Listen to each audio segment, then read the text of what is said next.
Hello everyone. In today's video I bring you a chilling story that will blow your mind. Get ready to discover the incredible near-death experience that revealed the Pope's top-secret pact, a dark agreement that could be foreshadowing the end of times. What this revelation from the other side has to say about the future of humanity will leave you breathless. So, leave your like, subscribe to the channel and activate the bell so you don't miss any news, because this intense and surprising journey will take you straight to the deepest mysteries of spirituality and prophecy. On an afternoon that ended in orange tones, Serafina and I walked through the vibrant streets of Chicago, leaving the routine and noise of the city behind. The setting sun reflected off old buildings, and the distant murmur of the crowd created a soft backdrop for our conversations. As the car glided along the avenues, my heart beat in unison with the city in transition, and I felt that, for a brief moment, time was bending around us. "Serafina, do you feel this peace?" I asked, almost as if I needed to confirm the magic that seemed to permeate the air. She smiled, her eyes shining with a light that transcends explanation, and replied, "It's as if we are walking towards a destiny that awaits us, even if we don't yet know what it is." The climate, permeated with an ephemeral beauty, contrasted with a subtle tension that hovered on the horizon, like a silent omen. It was then that, in an unexpected instant, the sound of the engines and the clamor of the tires turned into an overwhelming roar. A runaway vehicle invaded our lane, and the world turned into a whirlwind of metal, screams, and flashing lights. In the midst of that sudden chaos, time seemed to slow down. I saw every detail with painful clarity: the frantic flash of sirens, the approaching lightning of destruction, and surprisingly, the gentle touch of a breeze that contrasted with the panic that was building around us. In the muffled sound of the impact, our voices were confused with the deafening sound of the accident. "Hold my hand, Serafina," I shouted, but the answer was lost in the noise and chaos that consumed our senses. In the midst of this whirlwind of despair, the essence of twilight mixed with the horror of reality, transforming that moment into a vivid memory, as if every second was engraved with intense and irreversible paints. On an afternoon that ended in orange tones, Serafina and I walked through the vibrant streets of Chicago, leaving the routine and noise of the city behind. The setting sun reflected off old buildings, and the distant murmur of the crowd created a soft backdrop for our conversations. As the car glided along the avenues, my heart beat in unison with the city in transition, and I felt that, for a brief moment, time was bending around us. "Serafina, do you feel this peace?" I asked, almost as if I needed to confirm the magic that seemed to permeate the air. She smiled, her eyes shining with a light that transcends explanation, and replied, "It's as if we are walking towards a destiny that awaits us, even if we don't yet know what it is." The climate, permeated with an ephemeral beauty, contrasted with a subtle tension that hovered on the horizon, like a silent omen. It was then that, in an unexpected instant, the sound of the engines and the clamor of the tires turned into an overwhelming roar. A runaway vehicle invaded our lane, and the world turned into a whirlwind of metal, screams, and flashing lights. In the midst of that sudden chaos, time seemed to slow down. I saw every detail with painful clarity: the frantic flash of sirens, the approaching lightning of destruction, and surprisingly, the gentle touch of a breeze that contrasted with the panic that was building around us. In the muffled sound of the impact, our voices were confused with the deafening sound of the accident. "Hold my hand, Serafina," I shouted, but the answer was lost in the noise and chaos that consumed our senses.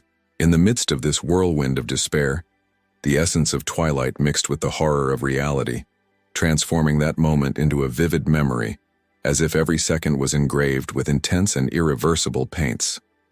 "Do you want me to proceed to the next topic?" you said. Sim. Thought for 5 seconds. In an instant that defied comprehension, as the chaos of the accident raged around me, I felt something extraordinary. My consciousness began to detach from my body, as if floating freely, on the threshold between the real and the ethereal. It was as if I were observing the scene from outside, with a surreal clarity where every sound, every movement, gained an almost palpable intensity. I saw my own body contorting under the impact, but I felt distant, like a silent spectator of this tragedy. A voice, soft and enigmatic, echoed in my mind. You need to see beyond, understand that there is more than physical pain, and its words resonated with ancient wisdom, guiding me through the shadows of fear and despair. As I floated through that nondescript space, the environment transformed. Vibrant colors and muffled sounds mixed in a hypnotic ballet, and I found myself immersed in a stream of memories of my childhood, of happy moments and choices that now made perfect sense. In the midst of this whirlwind of emotions, I found an inexplicable peace, a sense of acceptance that contrasted with the turmoil around me. William, allow yourself to feel, allow yourself to forgive, whispered the inner voice, encouraging me to leave behind the wounds and hurt accumulated over the years. With each breath I felt lighter, as if I were being stripped of all the ties that tied me to a painful past. The world around me continued to spin, but I was in a state of suspension where time seemed to have lost its rigidity. The sensations were amplified, the scent of damp air, the faint glow of a light that seemed to emanate from the universe itself, and even the distant echo of the voices of those in despair, all coalesced into an emotional symphony that transcended any rational explanation. In the midst of this experience, although disconcerting, there was a promise of redemption, an invitation to understand that the true essence of life lies in the ability to forgive and embrace transformation. When the luminous screen opened, before my eyes I felt a wave of energy that seemed to dissolve layer by layer, the bitterness and wounds of the past. The intensity of that light was almost palpable, filling me with a sensation that mixed fear and liberation. Amidst this vortex of brilliance, my memories began to unfold into vivid images. Childhood moments, forgotten laughter, and painful moments, all intertwined in a dance of light and shadow. With each new memory, I realized that those pains, once so heavy, were becoming bridges to a deeper understanding of my existence. A calm, compassionate voice resounded in my mind, saying, "Forgiveness sets you free, William. Free your heart." His words were like a balm, relieving the accumulated weight of resentments. As I immersed myself in this ocean of light, I felt that each illuminated particle carried with it a promise of renewal. The barriers that separated me from inner peace began to fall apart, revealing the possibility of a fresh start. Amidst that explosion of colors and sensations, tears ran silently down my face, tears that not only brought sadness, but the sweet certainty that I was leaving behind everything that prevented me from being truly free. With each breath, the light seemed to touch long-forgotten parts of me, awakening an innate compassion and the courage to forgive even myself. I felt that by making space for forgiveness, I was not only healing my wounds, but also honoring each experience that shaped me. The surrounding environment seemed to pulse in harmony with this transformation, as the intensity of the light gently began to give way to a lasting peace. I knew at that exact moment that I had crossed a portal that connected me to a greater truth, where forgiveness was the key to rebirth and a new way of loving. Through the veil of light that still flickered in my consciousness, I came across a figure that emanated an aura of serenity and unconditional love. Suddenly, there she was, Serafina, my beloved wife who seemed to float amidst the gloom and brightness, as if time had lost its strength to separate us. His eyes, intense and full of compassion, met mine, and for a brief moment the chaos and pain were replaced by a comforting sense of peace. "William, my love, do not fear." His soft voice resonated like a whisper that calmed inner storms.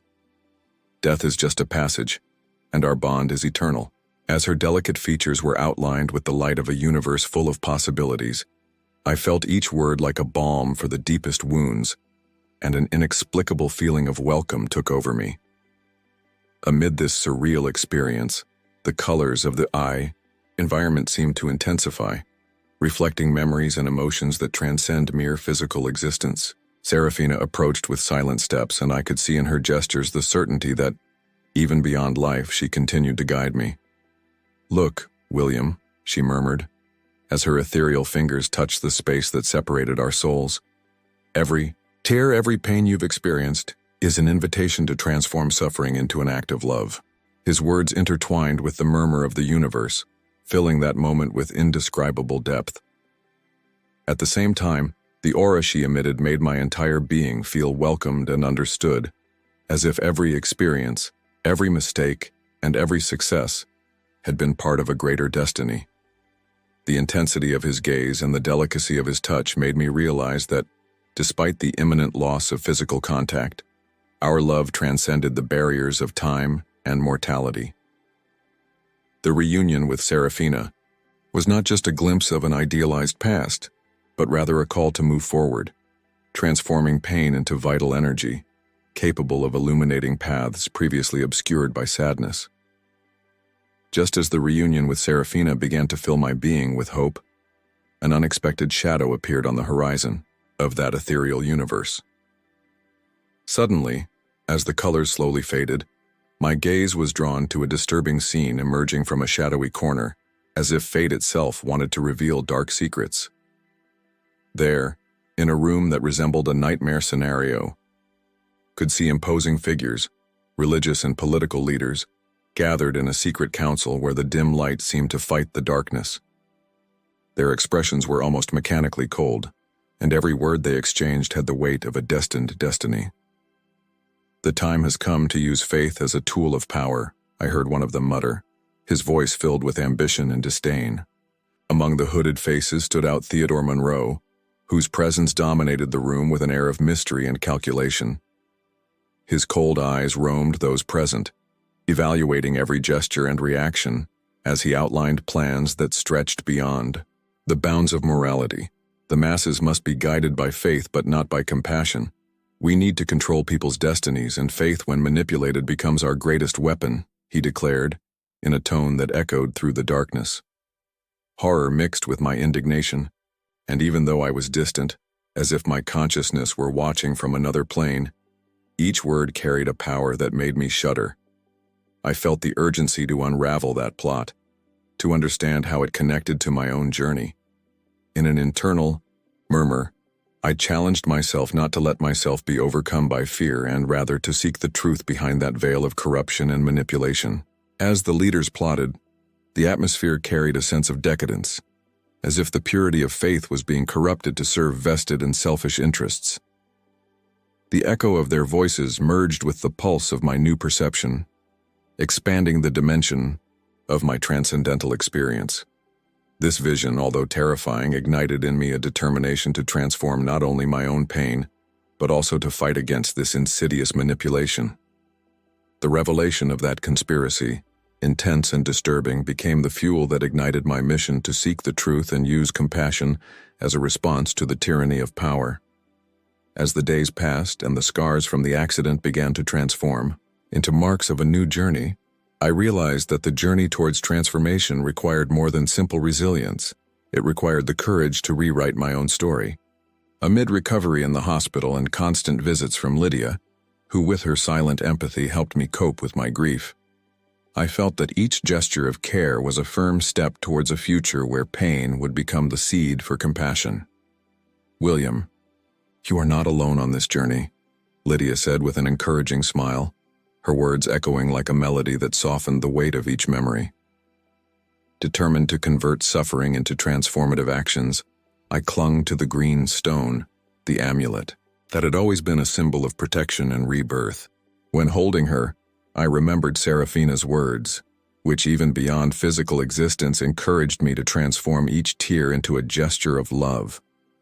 I walked the streets of Chicago with a renewed heart, looking for opportunities to spread kindness, whether it was helping a stranger or offering words of hope to those who seemed lost.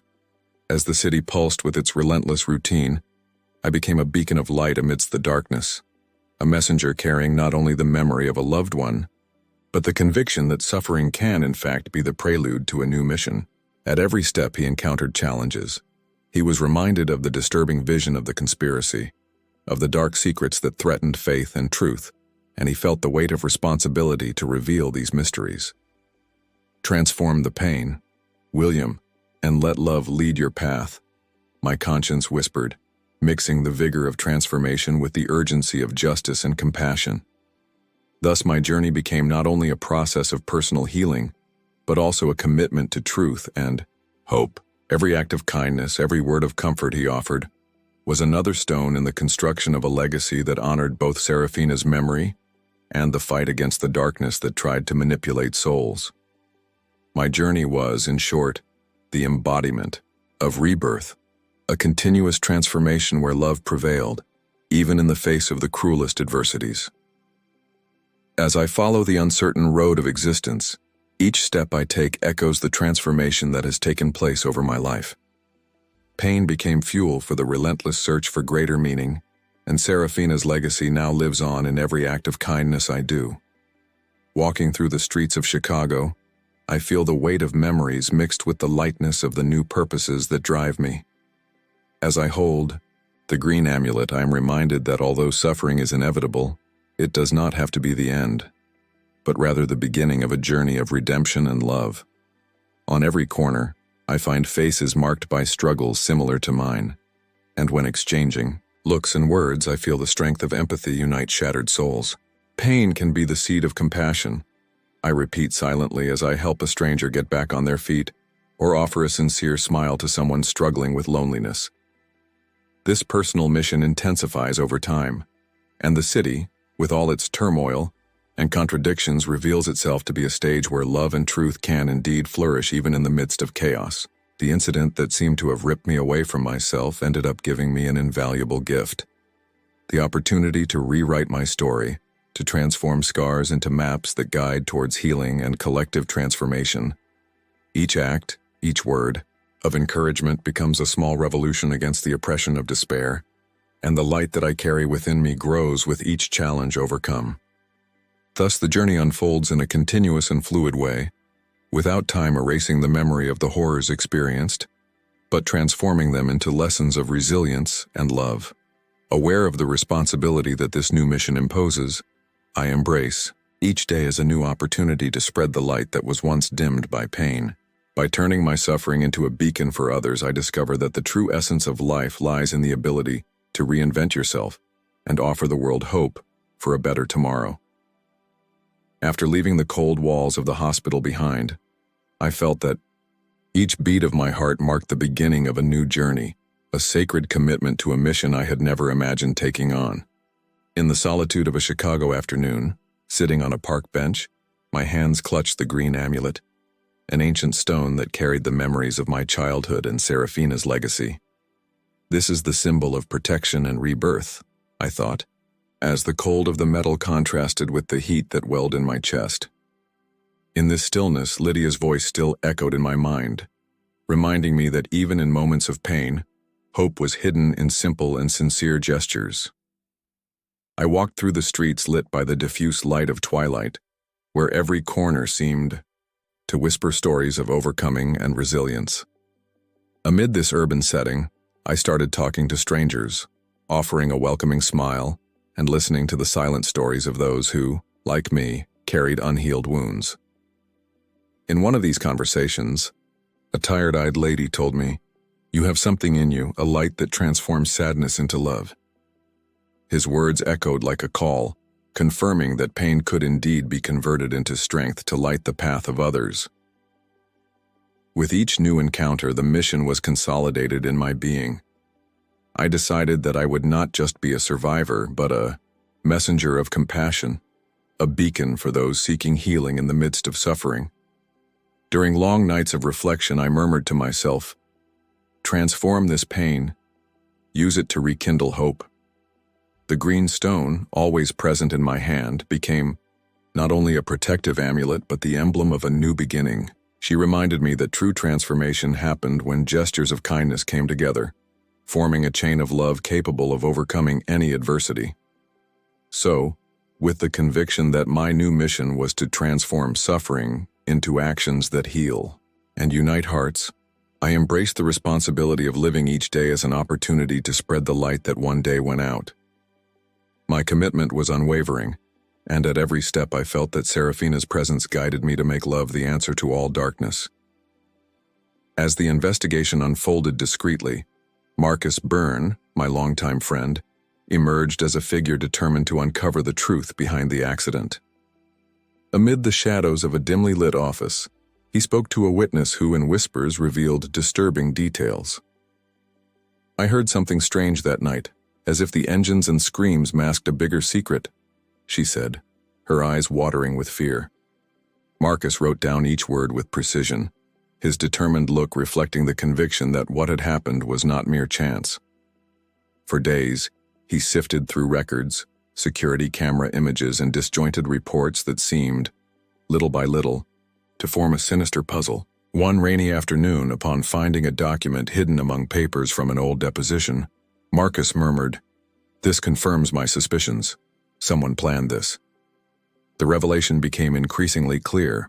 Powerful forces involving religious and political leaders were orchestrating a plot to manipulate critical events, using the accident as a piece in a game of domination. Talking to an anonymous informant in a dimly lit cafe, Marcus heard, between sips of hot coffee, statements that seemed straight out of a dark script. "You can't imagine what these men are willing to do to maintain control," the man confided, his trembling fingers betraying the weight of the secret. These words echoed in Marcus's mind, who now saw the accident from a new perspective, full of vested interests and calculated strategies. Back. In my own recovery, Marcus's discoveries emerged in brief but intense conversations, charged with urgency. "William, we need to expose this truth," he insisted in a call in which his voice shook with emotion and suppressed anger. I listened, torn between personal pain and the desire for justice, but I recognized that the revelation of that conspiracy was a call to transform not just my pain, but the injustice that corrodes society. Each new clue Marcus collected ignited their determination to fight manipulation and oppression.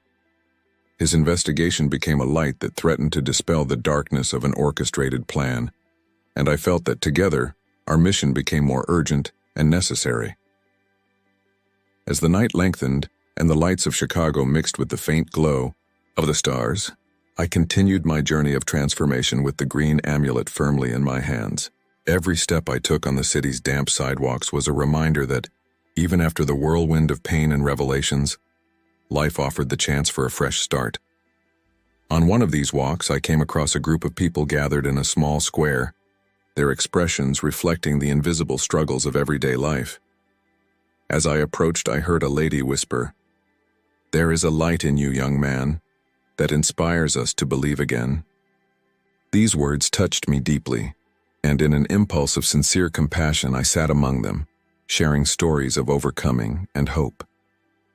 As the conversation unfolded naturally, I realized that each story present there, of losses, reunions, and silent victories, formed a living tapestry of resilience.